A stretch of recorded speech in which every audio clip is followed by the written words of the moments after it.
আপন হাতে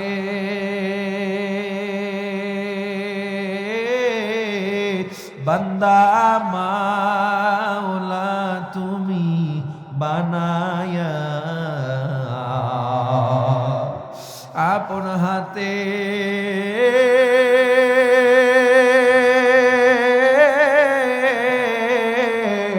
বান্দা মাওলা তুমি বানায়া, কেমনে দিবা জাহান্নামে পালায়া, কেমনে দিবা জাহান্নামে পালায়া। এত মায়া করে আমি আল্লাহ তোরে বানাইলাম, এত আদর করে বানাইলাম, আমি আল্লাহ চাই না তুই জাহান্নামের আগুনে পড়ে যা। এই জন্য আমি আল্লাহ তোরে এত ডাকা ডাকলাম, এরপরও তোরে পাই না। ওরে বান্দা তুই বুড়া হয়ে গেছ, তোর দাড়িটা পেকে গেছে, এমন কোন গুনাহ নাই করো নাই, তুই মনে করছ আর মাফ পাবি না। না না না না, এরপরেও যদি আমি আল্লাহর কুদরতি পাই, তোর কপালটারে ঠেকাইয়া আমি আল্লাহ রে আল্লাহ বলে ডাক দিয়ে একবার তওবা করে নিতে, আমি আল্লাহ তোর জীবনের সব গুনাহ মাফ করে দিতাম। আমার আল্লাহ বর্তমান সিরিয়ার জমিনে একটা চেয়ার নিয়ে সিংহাসন নিয়ে বসে যাবে। জেরুজালেম আমার আল্লাহ সিংহাসন নিয়ে বসবে, সেদিন আর রহমান রহিম নামের কার্যক্রম দেখাবেন না। ওদিন আমার আল্লাহর রাগ দেখবে কত ভয়ঙ্কর। আমার আল্লাহ চেয়ার নিয়ে বসে একটা হুঙ্কার দিবে, ওরে বেঈমান, লিমানিল মুলকুল ইয়াউম, আজকের রাজত্ব কার, আজকের বাদশাহী কার, লিল্লাহিল ওয়াহিদিল কাহ্হার, আজকের রাজত্ব মহারাগের রাগান্বিত আল্লাহর। আইনাল জাব্বারুন, কই জমিনের প্রতাপশালীরা, আইনাল মুতাকাব্বিরুন, কই দুনিয়ার অহংকারীরা, আইনা মুলুকিল আরদ, কোথায় জমিনের নেতারা ক্ষমতার দম্ভে টাকার গরমে মানুষের উপরে অত্যাচার করেছ। 50,000 বছর পর মানুষগুলো যখন উঠবে, দৌড়াইয়া পয়গম্বর আদমের কাছে যাবে, গিয়া বলবে নবী আদম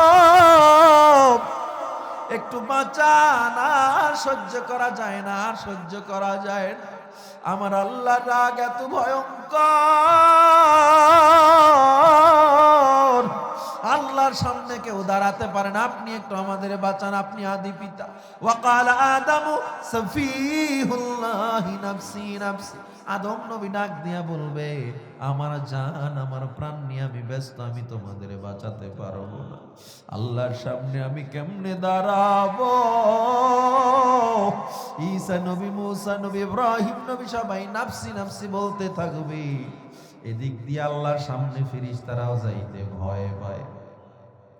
জিবরিল আমিন আস্তে আস্তে করে আল্লাহর কুদরতি কুরসির কিনারায়, চেয়ারের কিনারায় চলে যাবে, গিয়া ডাক দিয়া বলবে মায়ার আল্লাহ একটু যদি অনুমতি দেন, আপনার সাথে আমি একটু কথা বলতে চাই। আল্লাহ বলবে জিবরিল বলো কি বলতে চাও। জিবরিল আমিন এবার বলবে আল্লাহ আপনার পাশে একটা চেয়ার বানায় রাখছেন, এমন একদিন যেখানে আপনার সামনে কেউ আসতে চায় না, বড় ভয় ভয়। কিন্তু কার কপালটা এত ভালো,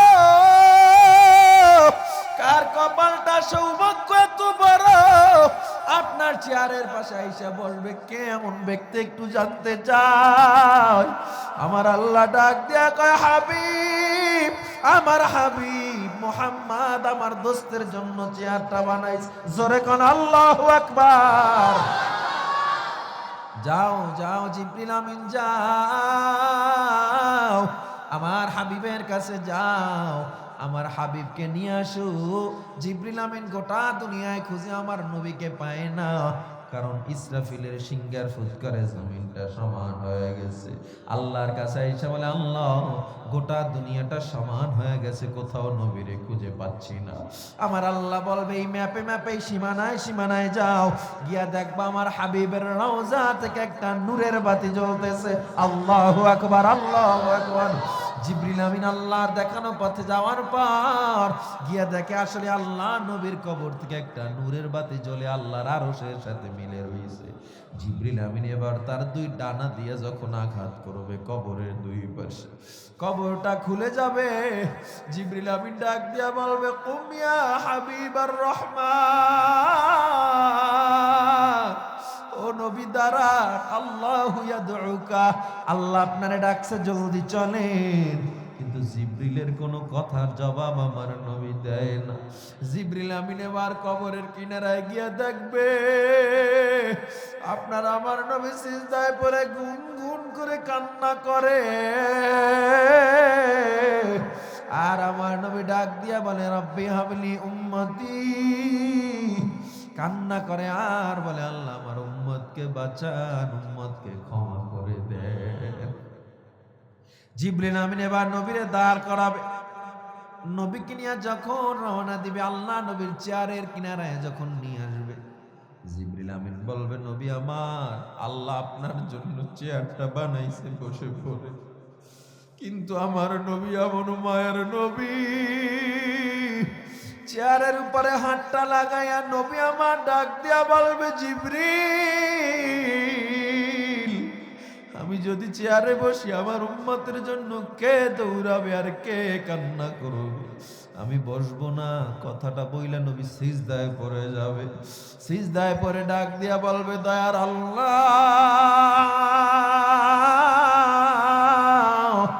এত মায়া কইরা বান্দা বানাইছো, রাগ করে জাহান্নামে ফালায়া দিও না।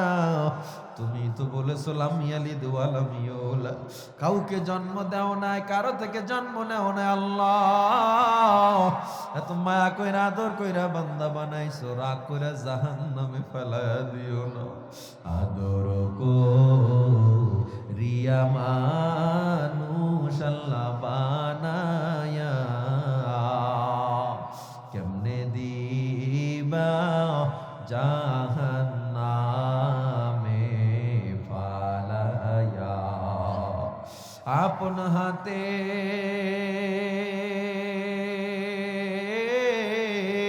বান্দা মাওলা তুমি বানায়া,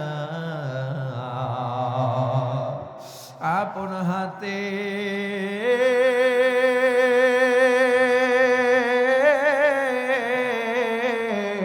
বান্দা মাওলা তুমি বানায়া, কেমনে দিবা জাহান্নামে পালায়া, কেমনে দিবা জাহান্নামে পালায়া। আমার নবীর কান্না আল্লাহর অন্তরে ধাক্কা লেগে যাবে। আমার আল্লাহ বলবে, ইরফা রাসাক ইয়া হাবিবার রহমান, ও নবী আমার মাথা উঠান। আল্লাহ নবী যখন মাথাটা উঠাবে, আল্লাহর নবীর চেহারার দিকে তাকাই আমার আল্লাহর রাগগুলো শেষ হয়ে যাবে। আল্লাহ বলবে, নবী আপনি কি চান? বলে, আমার উম্মতকে ক্ষমা করেন আল্লাহ। আপনি যদি আমার উম্মতকে আজকে জাহান্নামে দেন, আমি কিন্তু জান্নাতে ঢুকবো না। আল্লাহ বলবে, চান? আপনি যাকে সুপারিশ করবেন আমি আল্লাহ তাকেই জান্নাত দিয়ে দেব। আমার আল্লাহ, তার সাথে কোনো শরীক নাই।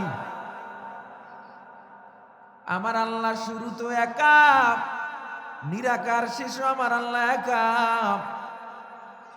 আল্লাহ একটা সেকেন্ডের জন্য ঘুমান না। লা তাখুযুহু সিনাতু ওয়ালা নাওম,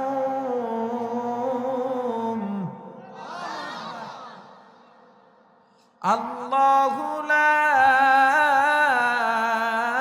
ইলাহা ইল্লা হুয়াল হাইয়ুল কাইয়্যুম,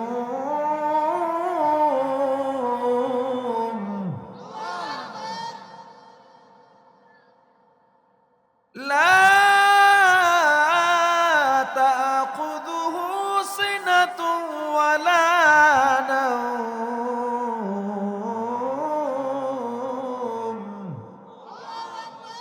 আল্লাহ এমন আল্লাহ, একটা সেকেন্ডের জন্য ঘুমান না। একটা সেকেন্ডের জন্য আল্লাহ তন্দ্রা দেন না।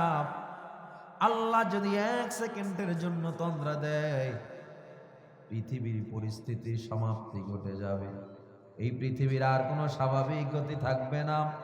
আবার আল্লাহ যদি দুইজন হইত, লাউ কানা ফীহিমা আলিহাতুন ইল্লাল্লাহু লাফাসাদাতা, দুইজন স্রষ্টাও পৃথিবীতে হইলে পৃথিবী পুরো ধ্বংস হয়ে যাইত।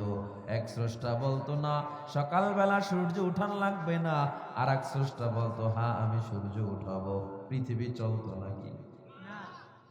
এজন্য আমার আল্লাহ এক, তার বরত্ব বর্ণনা করেন আল্লাহুস সামাদ। আল্লাহ তাআলা অমুখাপেক্ষী, বেনিয়াস। সামাদ এমন এক সত্তাকে বলা হয় যার কাছে মানুষ ঋণী, যার কাছে মানুষ চায় সমাধানের জন্য, তার মুখাপেক্ষী হয়। আমরা যখন কোনো বিপদে পড়ি, এই পৃথিবীর কেউ সমাধান করতে না পারলেও সবার আগে কে সমাধান করতে পারে? নাকি কোনো পীর বাবা সমাধান করে দেয়, কোনো নেতায় সমাধান করে দেয়, চাকরি সমাধান করে দেয়? না রে বান্দা, না না। বিপদে যখন পড়ছো, টাকা নাই পয়সা নাই, ঘরে বিপদ, আমার আল্লাহরে যদি একবার ডাক দাও, গভীর রাতে যায় নামাজের মুসাল্লাটা বিছাইয়া আমার আল্লাহরে যদি একটু মায়া ভরে একটা সিজদা দাও, আর ডাক দিয়া বলো দয়ার আল্লাহ, আমার মতো গুনাহগার কেউ নাই, গুনার দিকে যদি তাকাই, তোমার দরবারে হাত উঠাতে বড় লজ্জা পাই, এরপরেও তোমার মতো দয়ার আর মায়ার কেউ নাই। আল্লাহ আমার গুনাহ মাফ করেন। আল্লাহ গো আমি বড় বিপদে আছি, বিপদ থেকে উদ্ধার করেন। আমার আল্লাহ কয় বান্দা চাওয়ার মতো চেয়ে দে, আমি আল্লাহ কোনো বান্দাকে খালি ফিরাই না। আল্লাহর সংবিধানে নাই, নাই এই শব্দটাই নেই। আল্লাহর শুধু আছে, কি তোর লাগবে? আল্লাহর শুধু আছে, কি তোর লাগবে আমার কাছে বল। এজন্য মুমিনের কাজ হলো একজনের মুখাপেক্ষী থাকা। তিনি কে? নাকি কোনো মানুষের মুখাপেক্ষী থাকা? বড়কে সম্মান করব, ছোটকে স্নেহ করব, তবে কোনো মানুষকে ভয় করা যাবে খবরদার। মানুষ মানুষকে ভয় করে, যে কারণে মানুষ মানুষের গোলামের জিনজিরে আবদ্ধ। আমার নামাজ, আমার রোজা, আমার হজ যাকাত, আমার ইবাদত, বেঁচে থাকা, মরে যাওয়া, আমার কুরবানি সব হবে একজনের জন্য। তিনি কে? ইন্না সলাতি ওয়া নুসুকি ওয়া মাহইয়ায়া ওয়া মামাতি লিল্লাহ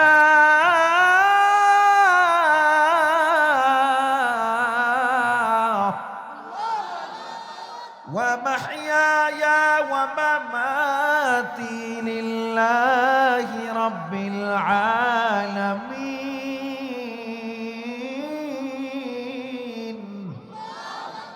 إن صلاتي আমার নামাজ, ইন্না সলাতি ওয়া নুসুকি আমার কুরবানি, ওয়া মাহইয়ায় আমার বেঁচে থাকা, ওয়া মামাতি আমার মরে যাওয়া, লিল্লাহি রাব্বিল আলামিন, সব হবে কার জন্য?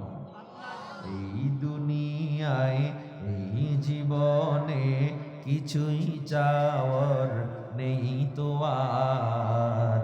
আমার জীবন, আমার মরণ সবই তোমার। আমার জীবন, আমার মরণ সবই তোমার। এই দুনিয়ায় আছি তোমার দয়াতে, তোমায় ছাড়া শান্তি পাই না কিছুতে। নেই হৃদয়ে তুমি ছাড়া কেউ তো আর। আমার জীবন, আমার মরণ সবই তোমার। আমার জীবন, আমার মরণ সবই তোমার। এই জিন্দেগির সব হবে একমাত্র একজনের জন্য। তিনি কে? বিপদে পড়লে কার কাছে চাইব? রিজিকে অভাবে পড়লে কার কাছে চাইব? অনেকে আবার কয় পীর সাহেব আছে যিনি আমার রিজিকের ব্যবস্থা করে দেয়। অনেকে বলে পীর সাহেব আমাকে সন্তান দেয়।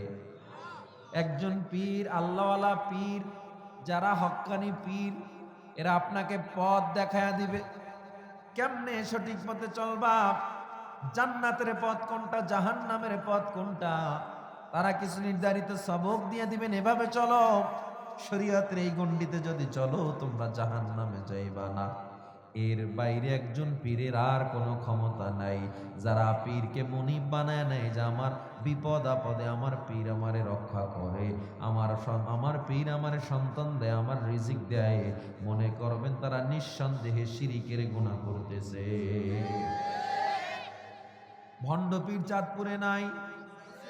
নাই নাই, ভণ্ড তো বাদ দিলাম, ল্যাংটারও অভাব নাই, ঠিক নেই? আচ্ছা ল্যাংটাই আবার পীর হয় কেমন?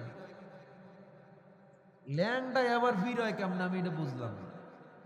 একদিন আর 2 দিন না, 6 বছর 7 বছর গোসলই দেয় না। ওই একবার গোসল দেয়, গোসলের পানি আবার মুরিদরা নিয়ে নিয়ত করে করে খায়। কত বড় শিয়াল, কত বড় খাটা শৈলী এমন পারে মানুষ। আউলিয়ারা কারে আকবা ইখতিয়ার, জাহেলারা কারে দুনিয়া ইখতিয়ার, মাইলে মোমেন সোয়ে মোমেন মিশাবদ, মাইলে কাফের সোয়ে কাফের মিশাবদ। এক জামানা সোহবতে বা আউলিয়া, বেহতার আজ 100 সালে তাআত বেরিয়া। ومن أحسن قولا ممن دعا إلى الله،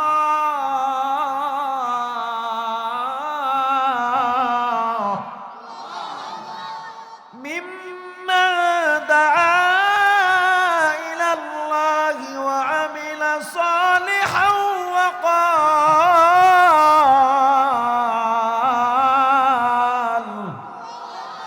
وقال إنني من المسلمين।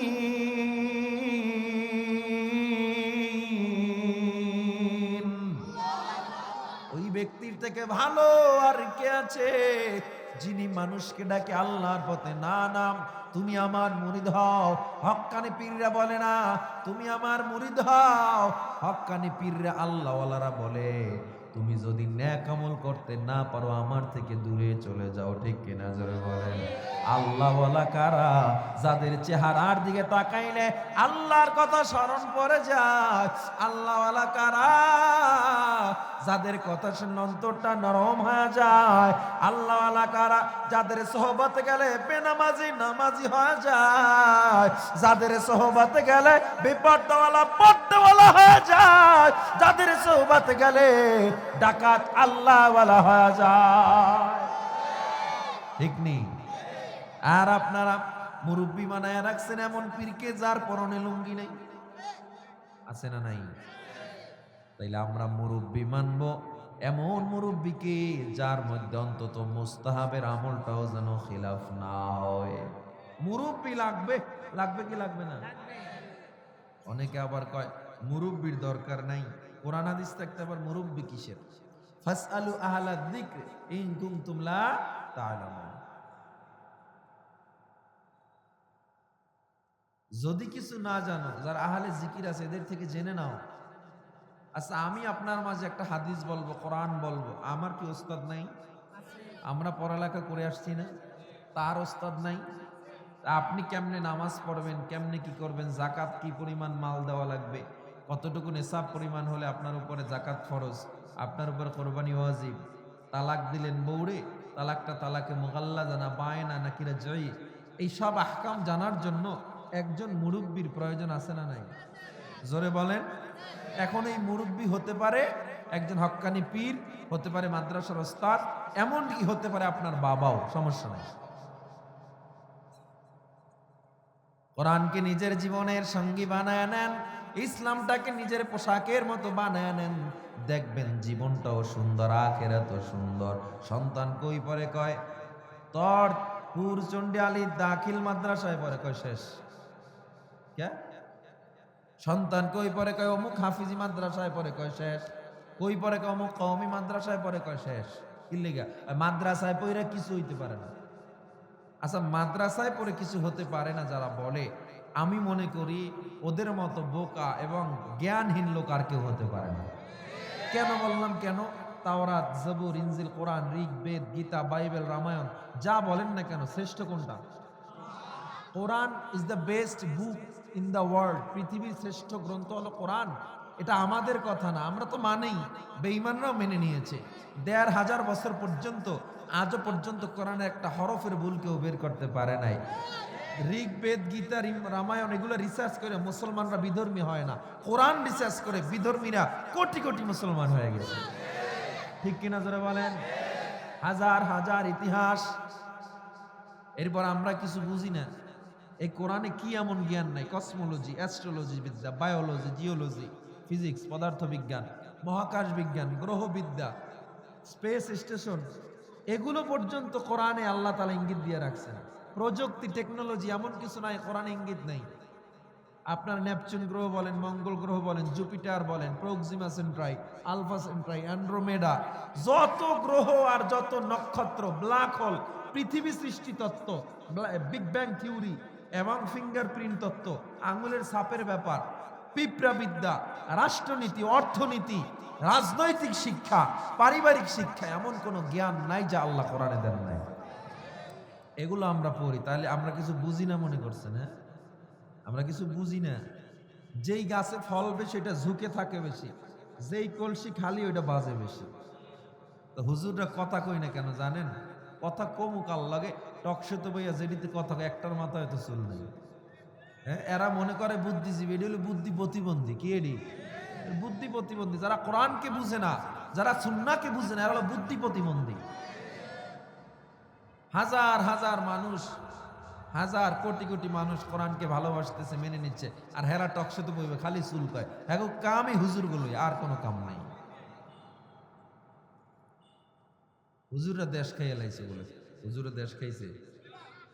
এই পত্রিকার পাতা খুললে দেখবেন বাংলাদেশ টাইগার বাহিনী ক্রিকেটাররা বিদেশ থেকে আন্ডা লই আইছে। ঠিক নেই? এদের পিছে কোটি কোটি ডলার খরচ করা হচ্ছে। এরা বিশ্বকাপ তো দূরের কথা, একটা চায়ের কাপ আনতে পারে নাই। ঠিক নেই? এদের পিছে আমরা নাকি প্রোডাক্টিভ না, আমরা দেশের জন্য বোঝা, দেশের সুনাম বই আনতে পারি না। তা ওরা কি বই আনছে আজ পর্যন্ত?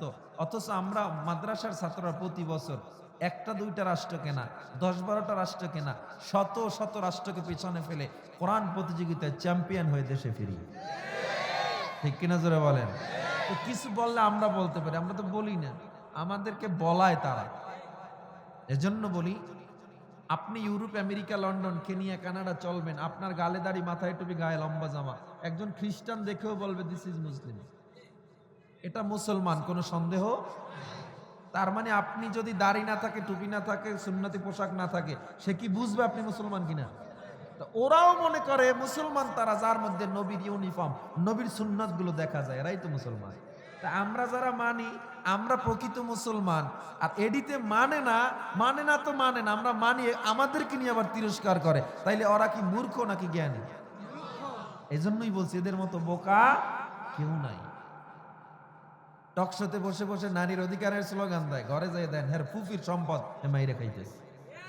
ঠিক কিনা যারা বলেন? কোরআনকে নিজের জীবনের সঙ্গী বানায় না।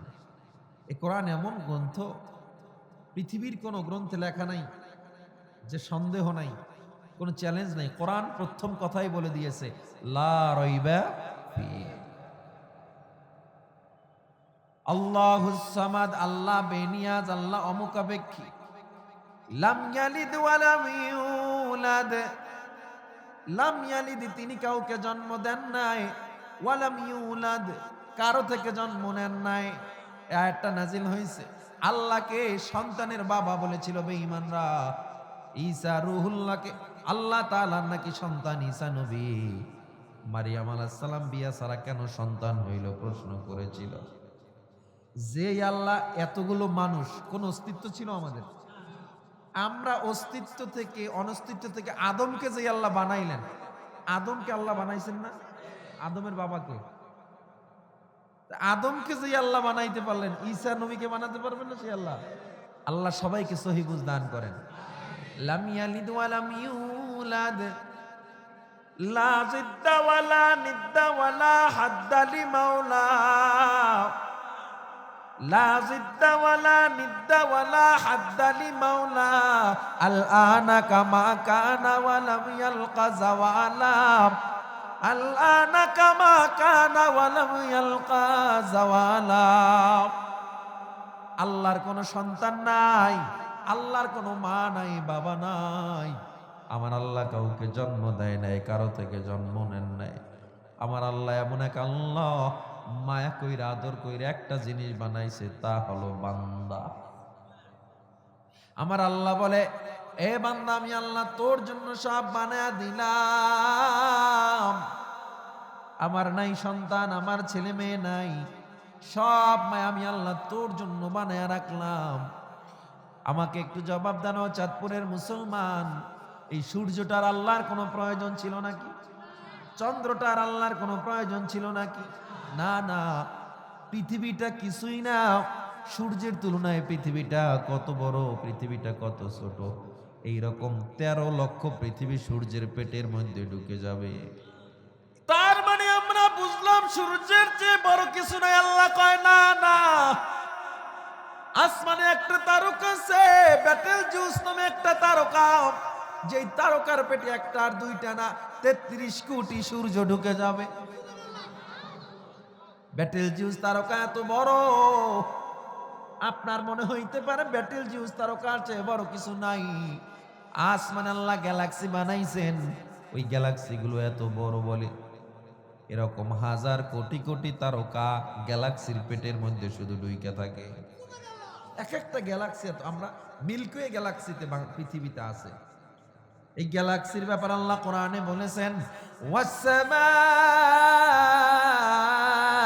যাতিল বুরুজ। এই বুরুজ অর্থ হলো গ্যালাক্সি, ছায়াপথ। আল্লাহ কয় তুই মনে করছো গ্যালাক্সির চেয়ে বড় কিছু নেই? আমার আল্লাহ কয় না না, আমি আল্লাহ বানাইলাম ব্ল্যাক হোল। ব্ল্যাক হোল কোনটা বলে? ফালা উকসিমু বিমাওয়াকিন নুজুম। ওই জায়গার শপথ যেখানে তারকাগুলো গিয়া পতিত হয়। কোথায় পতিত হয়? একটা গর্তের মধ্যে। ওই গর্তটা কত বড়? ওই গর্তটা এত বড় যেখানে হাজার কোটি কোটি কোটি কোটি তারকা, নিহারিকা পুঞ্জ, উল্কাপিণ্ড সব ওই গর্তের মধ্যে ঢুকে যায়, আর কোনোদিন ফিরে আসে না। আমার আল্লাহ জানে দেয়, হে গোলাম, আমি আল্লাহ সূর্য বানাইলাম, চন্দ্র বানাইলাম, আমি আল্লাহ নিহারিকা পুঞ্জ বানাইলাম, গ্যালাক্সি বানাইলাম, আমি আল্লাহ এত তারকা বানাইছি। পৃথিবীর চেয়ে কোটি কোটি গুণ বড় বড় গ্রহ আমি আল্লাহ বানাইলাম। একবার শুধু বললাম হও ফাকুন, হও ফায়াকুন। কিন্তু তুই আমার কাছে এত মায়ার, এত দয়ার, ফালাকতু বিয়াদাইয়া, আমি আল্লাহ তোরে নিজ কুদরতি হাত দিয়ে বানাইছি। আমি আল্লাহর সন্তান নাই, আমি আল্লাহর কোনো ছেলে নাই, মেয়ে নাই। আমি আল্লাহ তোরে এত দয়া করে বানাইছি, মায়ের গর্ভে তুই একা থাকবি এটা আমি আল্লাহর ভালো লাগে না। এই জন্য মায়ের গর্ভে তোরে 10 মাস পর্যন্ত ফেরেশতা দিয়া পাহারা দিয়েছে। আবার যখন দুনিয়াতে আসছো, চিকিৎসা বিজ্ঞান বলে কোন মানুষের ব্যথা যদি 40 ইউনিট হয়, ওই মানুষ দুনিয়ার জমিনে আর বাঁচতে পারে না। কিন্তু তুমি আমি যখন দুনিয়াতে আসলাম, মায়ের ব্যথা ছিল 56 ইউনিটেরও বেশি। 40 ইউনিট ব্যথায় যেখানে মানুষ মারা যায়, 56 ইউনিট ব্যথা সহ্য করে মা দুনিয়াতে প্রসব করলো। আমাকে জবাব দেন, মাকে সহ্যের ক্ষমতা, ধৈর্যের ক্ষমতা কে দিয়েছে? আমার আল্লাহ বলে, দুনিয়াতে আসার পর আবার তোর জন্য খাবারের ব্যবস্থা করলাম। এরপরও আমি আল্লাহ তোরে ফজরে ডাইকা পাইলাম না, জোহরে ডাইকা পাইলাম না। আমি আল্লাহ তোরে মাগরিবে ডাকি, আসরে ডাকি, এশায় ডাকি, একটা বার তুই সিজদা দিতে পারলি না। এত মায়া করে আমি আল্লাহ তোরে বানাইলাম, এত আদর করে বানাইলাম। আমি আল্লাহ চাই না তুই জাহান্নামের আগুনে পড়ে যা। এই জন্য আমি আল্লাহ তোর এত টাকা ডাকলাম এরপরও তোরে পাই না। ওরে বান্দা তুই বুড়া হয়ে গেছ, তোর দাড়িটা পেকে গেছে, এমন কোনো গুনাহ নাই করো নাই, তুই মনে করছ আর মাপ পাবি না। না না না না, এরপরেও যদি আমি আল্লাহর কুদরতি পাই তোর কপালটারে ঠেকাইয়া আমি আল্লাহ রে আল্লাহ বলে ডাক দিয়ে একবার তওবা করে নিত, আমি আল্লাহ তোর জীবনের সব গুনাহ মাফ করে দিতাম। এরপরও আমারে মানবি না? আলেম দিয়ে বুঝাইলাম, এত ওলামায়ে কেরাম দিয়ে বুঝাইলাম, মাহফিল দিয়ে বুঝাইলাম, এরপরও তুই আমারে মানলি না। তবে মাথায় রাখ, আমি আল্লাহ যে আল্লাহ এত দয়ার আল্লাহ, আমি যে আল্লাহ রহমান রহিম, ওই আল্লাহ কিন্তু আবার রাগী আল্লাহ। আমার আল্লাহর দয়া যেমন গণনা করে শেষ করা যায় না, আমার আল্লাহর রাগও গণনা করে শেষ করা যাবে না। আমার আল্লাহ বর্তমান সিরিয়ার জমিনে একটা চেয়ার নিয়ে সিংহাসন নিয়ে বসে যাবে। জেরুজালেমে আমার আল্লাহ সিংহাসন নিয়ে বসবে, সেদিন আর রহমান রহিম নামের কার্যক্রম দেখাবেন না। ওদিন আমার আল্লাহর রাগ দেখবে কত ভয়ঙ্কর। আমার আল্লাহ চেয়ার নিয়ে বসে একটা হুঙ্কার দিব, রে বেঈমান, লিমানিল মুলকুল ইয়াউম, আজকের রাজত্ব কার, আজকের বাদশাহী কার?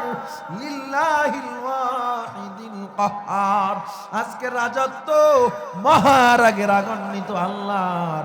আইনাল জাব্বারুন, কই জমিনের প্রতাপশালীরা?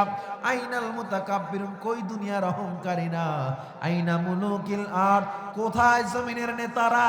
ক্ষমতার দম্ভে টাকার গরমে মানুষের উপরে অত্যাচার করেছো, অন্যায়ভাবে মানুষের উপরে মানুষের সম্পদ ঠকা খাইছো, মিথ্যা মামলায় মানুষকে জড়াইছো, সাক্ষী দিয়েছো। আয় আয়, আজ আমি আল্লাহ দেখবো তোর কত বড় পাওয়ার। আম্মা জান আয়েশা থেকে হাদিস বর্ণনা করা হয়, আল্লাহর হুঙ্কারটা এত ভয়ঙ্কর থাকবে, কিয়ামতের ময়দানটা থরথর করে কাঁপতে থাকবে। নবীরা পর্যন্ত, ফেরেশতারা পর্যন্ত, সব মানুষগুলো সিজদায় পড়ে 50,000 বছর কেটে যাবে। কত বছর? 50,000 বছর পর মানুষগুলো যখন উঠবে, দৌড়াইয়া পয়গম্বর আদমের কাছে যাবে, গিয়া বলবে, নবী আদম একটু বাঁচান, আর সহ্য করা যায় না, আর সহ্য করা যায় না, আমার আল্লাহর রাগ এত ভয়ঙ্কর, আল্লাহর সামনে কেউ দাঁড়াতে পারে না, আপনি একটু আমাদের বাঁচান, আপনি আদি পিতা। ওয়াকালা আদামু সফিহুল্লাহি নাফসি নাফসি, আদম নবী ডাক দিয়া বলবে, আমার জান, আমার প্রাণ নিয়ে আমি ব্যস্ত, আমি তোমাদের বাঁচাতে পারবো না, আল্লাহর সামনে আমি কেমনে দাঁড়াবো? ঈসা নবী, মুসা নবী, ইব্রাহিম নবী সবাই নাফসি নাফসি বলতে থাকবে। এদিক দিয়ে আল্লাহর সামনে ফেরেশতারাও যাইতে ভয় পায়। জিবরিল আমিন আস্তে আস্তে করে আল্লাহর কুদরতি কুরসির কিনারায়, চেয়ারের কিনারায় চলে যাবে, গিয়া ডাক দিয়া বলবে, মায়ার আল্লাহ একটু যদি অনুমতি দেন, আপনার সাথে আমি একটু কথা বলতে চাই। আল্লাহ বলবে, জিবরিল বলো, কি বলতে চাও? জিবরিল আমিন এবার বলবে, আল্লাহ আপনার পাশে একটা চেয়ার বানায় রাখছেন এমন এক দিন যেখানে আপনার সামনে কেউ আসতে চায় না, বড় ভয়ে ভয়। কিন্তু কার কপালটা এত ভালো, কার কপালটা সৌভাগ্য এত বড়, আপনার চেয়ারের পাশে আইসা বলবে, কে এমন ব্যক্তি একটু জানতে চাই। আমার আল্লাহ ডাক দিয়া কয়, হাবিব, আমার হাবিব মুহাম্মদ আমার দোস্তের জন্য চেয়ারটা বানাইছে। জোরে কোন আল্লাহু আকবার। যাও যাও জিবরিল আমিন যাও, আমার হাবিবের কাছে যাও, আমার হাবিবকে নিয়ে আসো। জিবরিল আমিন গোটা দুনিয়ায় খুঁজে আমার নবীকে পায় না, কারণ ইসরাফিলের সিংহার ফুৎকারে জমিনটা সমান হয়ে গেছে। আল্লাহর কাছে এসে বলে, আল্লাহ গোটা দুনিয়াটা সমান হয়ে গেছে, কোথাও নবীরে খুঁজে পাচ্ছি না। আমার আল্লাহ বলবে, এই ম্যাপে ম্যাপে সীমানায় সীমানায় যাও, গিয়া দেখবা আমার হাবিবের রওজা থেকে একটা নূরের বাতি জ্বলতেছে। আল্লাহু আকবার, আল্লাহু আকবার। জিবরিল আমিন আল্লাহর দেখানো পথে যাওয়ার পর গিয়া দেখে আসলে আল্লাহ নবীর কবর থেকে একটা নূরের বাতি জ্বলে আল্লাহর আরশের সাথে মিলে রয়েছে। জিবরিল আমিন এবার তার দুই ডানা দিয়ে যখন আঘাত করবে কবরের দুই পাশে, কবরটা খুলে যাবে। জিবরিল আমিন ডাক দিয়া বলবে, কুম ইয়া হাবিবার রহমান, ও নবী দাঁড়া, আল্লাহু ইয়াদউকা, আল্লাহ আপনারে ডাকছে, জলদি চলেন। কিন্তু জিবরিলের কোনো কথার জবাব আমার নবী দেয় না। জিবরিল আমিন এবার কবরের কিনারায় গিয়া দেখবে আপনার আমার নবী সিজদায় পড়ে গুনগুন করে কান্না করে,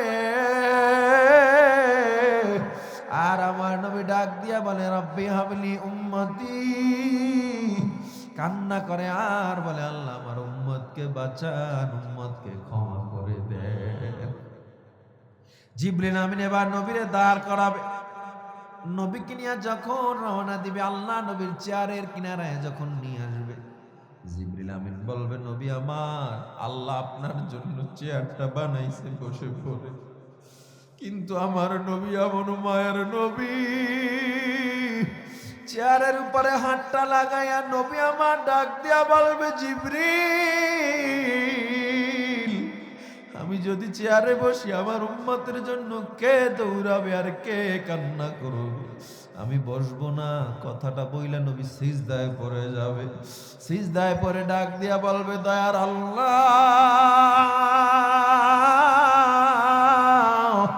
এত মায়া কইরা বান্দা বানাইছো, রাগ করে জাহান্নামে ফালায়া দিও না। তুমি তো বলেছো লাম ইয়ালিদ ওয়া লাম ইউলাদ, কাউকে জন্ম দাও নাই, কারো থেকে জন্ম নেও না। আল্লাহ, এত মায়া কইরা আদর কইরা বান্দা বানাইছো, রাগ কইরা জাহান্নামে ফেলায়া দিও না। আদর কো রিয়া মানুষ আল্লাহ বানায়া, কেমনে দিবা জাহান্নামে ফালায়া, আপন হাতে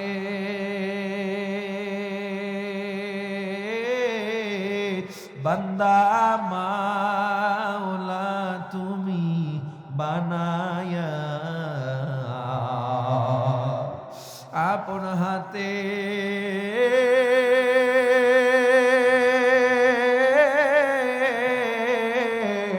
বান্দা মাওলা তুমি বানায়া, কেমনে দিবা জাহান্নামে পালায়া, কেমনে দিবা জাহান্নামে পালায়া। আমার নবীর কান্না আল্লাহর অন্তরে ধাক্কা লেগে যাবে। আমার আল্লাহ বলবে, ইরফা রাসাক ইয়া হাবিবার রহমান, ও নবী আমার মাথা উঠান। আল্লাহ নবী যখন মাথাটা উঠাবে, আল্লাহর নবীর চেহারার দিকে তাকাই আমার আল্লাহর রাগগুলো শেষ হয়ে যাবে। আল্লাহ বলবে, নবী আপনি কি চান? বলে, আমার উম্মতকে ক্ষমা করেন আল্লাহ, আপনি যদি আমার উম্মতকে আজকে জাহান্নামে দেন, আমি কিন্তু জান্নাতে ঢুকবো না। আল্লাহ বলবে, চান আপনি যাকে সুপারিশ করবেন আমি আল্লাহ তাকেই জান্নাত দিয়ে দেব। এটার নাম শাফাআতে কুবরা। কি জোরে বলেন? এই যে আল্লাহর নবীকে একটা সুপারিশের অর্ডার দিয়ে দিবেন, এই যে আল্লাহর নবী সুপারিশ শুরু করবেন, আমাকে বলেন যারা নামাজ পড়ে না, যারা রোজা রাখে না, যারা দাড়ি কাটে, অন্যায়ভাবে মানুষের উপর অত্যাচার করে, মুনাফিকি করে, জুলুম করে, এই মানুষগুলো সেদিন সুপারিশ পাবে? পাও দুইটা আগায়া দেন, পায়ে হাত দিয়ে বলে যায়, ক্ষণিকের এই দুনিয়ার পিছনে পড়ে দীর্ঘস্থায়ী আখিরাতকে নষ্ট করবেন না। রঙিন ফানুস, অল্প একটু চাকচিক্য, আর কিচ্ছু না। নামাজটাকে ছাইরেন না। আর কত আমরা নবীর কষ্ট দিব? বেঈমানরা তো কম কাদাইল না। তায়েফের ময়দানে নবী গেছে, পাথর মেরে নবীকে রক্তাক্ত করছে। নবীর ঠোঁট ফেটে রক্ত পড়ে, নবীর কপাল ফেটে রক্ত পড়ে, জুব্বা লাল হয়ে গেছে। রক্ত পড়তে পড়তে জুতা আটকে গেছে। এক ফোঁটা রক্ত জুতা বেয়ে জমিনে পড়ছে, জমিনটা কেঁপে উঠছে। জমিন ডাক দিয়ে, আল্লাহ অনেক ওজন সহ্য করছে, আল্লাহ নবীর এই রক্তের ওজন আমার গায়ে দিয়েন না আল্লাহ। আমি কিন্তু আর এক ফোঁটা রক্ত আমার গায়ে পড়লে উল্টে তায়েববাসীর আমি মেরে ফেলব। জিবরিল আমিন এসে বলে, নবী একবার হুকুম দেন, তায়েফের পাহাড় দিয়ে তায়েববাসীকে ধ্বংস করে দিব। আল্লাহর নবী বলে, আল্লাহুম্মা হাদি কওমি লিআন্নাহুম লা ইয়ালামুন। আল্লাহ আমার উম্মতকে মাইরেন না, ওরা বুঝে না দেখে আমারে মারতেছে। ওরা অবুঝ, ওদেরকে মাইরেন না, ওদেরকে হেদায়েত দিয়ে দেন। কেমন নবী পেয়েছে! ওহুদের ময়দানে নবীর দাঁত ভাঙার কোনো প্রয়োজন ছিল না। নবীজি আল্লাহর কাছে চাইলে ধন দৌলত টাকা পয়সা অনেক পাইত। নবীর হেলমেটের আঘাত নবীর মাথার খুলি ভেঙে এরপরে লোহার কড়া ঢুকে গেছে। আল্লাহর আরশটা কেঁপে উঠেছিল সেদিন। আল্লাহর নবী এত কষ্ট করার দরকার ছিল না। আল্লাহর নবী যখন জমিনে পড়ে যায়, আল্লাহর নবীকে সেভ করার জন্য তলহা রাদিয়াল্লাহু তাআলা লাফ দিয়ে নবীর সামনে দাঁড়ায়। যেদিক থেকে তীর আসতেছিল সেদিকে তলহা তার বুকটারে পেতে দিচ্ছিল। নবীজি মদিনায় বিভিন্ন সময় হঠাৎ করে হাউমাউ করে কান্না করে উঠতেন। একদিন সাহাবী জিজ্ঞেস করে, নবী আপনি অপ্রাসঙ্গিকভাবে কেন কান্না করে ওঠেন? আল্লাহর নবী বলে, আমি কেন কাঁদি জানো? আমার উহুদের ময়দানের তলহার কথা মনে পড়ে যায়। কারণ একটা তীরের আঘাত মানুষ সহ্য করতে পারে না। তলহা সেদিন 70টা তীর বর্ষার আঘাত গায়ে নিয়া এরপরে আমাকে রক্ষা তো করছেই, আমাকে আবার ওই তীর গাথা অবস্থায় কাঁধে করে পাহাড়ের চূড়ায় চলে গিয়েছিল, যেন আমি নবীর গায়ে কোনো আঘাত না লাগে। আমার ওই তলহার কথা মনে পড়লাম, সহ্য করতে পারি না। নবী তলহাকে জিজ্ঞেস করছিল, তলহা তোমার এত তীর গায়ে কষ্ট হচ্ছে না?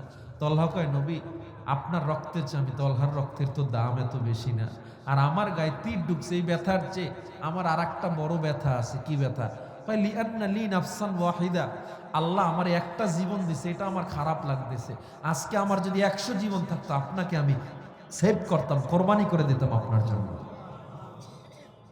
ওমর দৌড়ে আসছে, আলী দৌড়ে আসছে। আয়েশা আমার নবীর যে লোহার কড়াটা হযরত ওমর দাঁত দিয়ে টান দিয়েছে, ওমরের দুইটা কাঁচা দাঁত ভেঙে জমিনে পড়ে গেছে। কি মোহাব্বত করি আমরা নবীকে। নবীজি যখন যুদ্ধ শেষ সবাইকে গোসলের জন্য বলতেছে, বিনা গোসলে সাহাবায়ে কেরামকে কবর দাও। এক মহিলা দৌড়ে আসছে, নবী সবাইকে বিনা গোসলে কবর দেন, একজনকে দিয়েন না। নবী বলে, তুমি কে? ওই মেয়েটা হাতটা বের করে দিছে। নবী দেখেন আমার মেহেদি এখনো শুকায় নাই। আপনার সাহাবী হানজালা আমাকে বাসর ঘরে ফালায় আসছে এবং বলছে, আপনি দুনিয়ায় না থাকলে হানজালা দুনিয়ায় বেঁচে থাকবে না। কান্দিয়া ব্যাকুলো রে হানজালার শহীদ রে, কলিজা চিনি ছেড়ে সেই জঙ্গে ওহুদে, নবীর ডাকে আধার রাতে কহেন বিবির তরে, যুদ্ধে যাব শহীদ হব, বিদায় দেওয়া মারে রে যাব জঙ্গে ওহুদে। যুদ্ধে গেলেন শহীদ হইলেন নাপাক হালাতে, নবী জেনে সাহাবাদের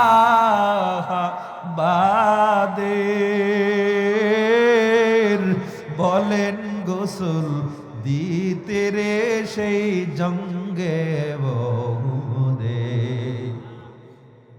অমনি গাইবি আওয়াজ নবী পাইলেন শুনিতে, হানজালার গোসল হয়েছে ফিরিস্তাদের হাতে রে জমজমের পানিতে।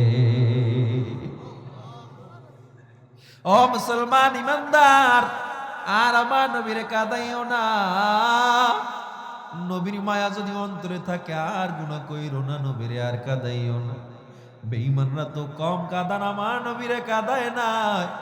আপন চাচা আবু জাহেল পর্যন্ত আমার নবীর মাথায় উটের পচা নাড়ে বুড়ি চাপায়া দিছে। এরপরও আমার নবী দিনের দাওয়াত থেকে পিছপা হন না। উম্মতের জন্য জীবনটাকে নবী আমার গরিবী হালতে কষ্টে কষ্টে কাটা দিল। আজ মদিনা আসিয়া উম্মতের জন্য কাঁদে গো। এই নবীর আর কাঁদাইও না। ওই কিয়ামতের দিনের সুপারিশ যদি পেতে চাও, আল্লাহর নিকট যদি মুক্তি পেতে চাও, আল্লাহ নবীর সুন্নাহ জবাই করে পাওয়া যাবে না।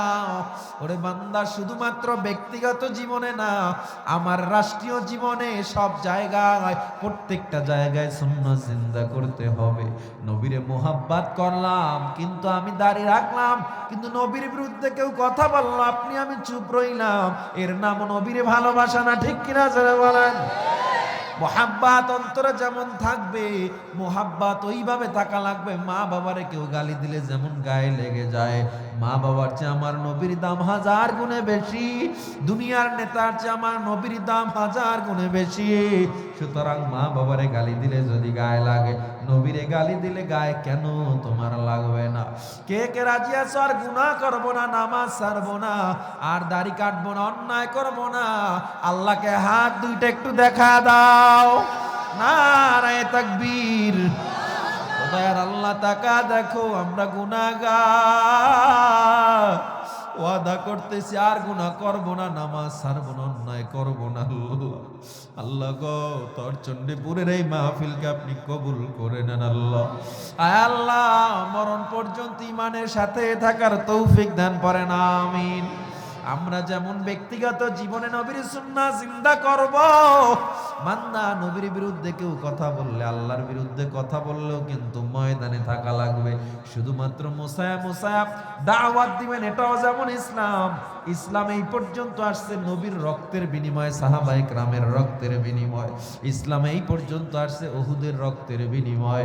সুতরাং আপনার আমার সামনে যদি কেউ ইসলাম নিয়েও ছিনিমিনি খেলতে চায়, আপনারা আমারও প্রতিবাদ করা লাগবে, কোনো দলাদলি থাকবে না। ঠিক কিনা?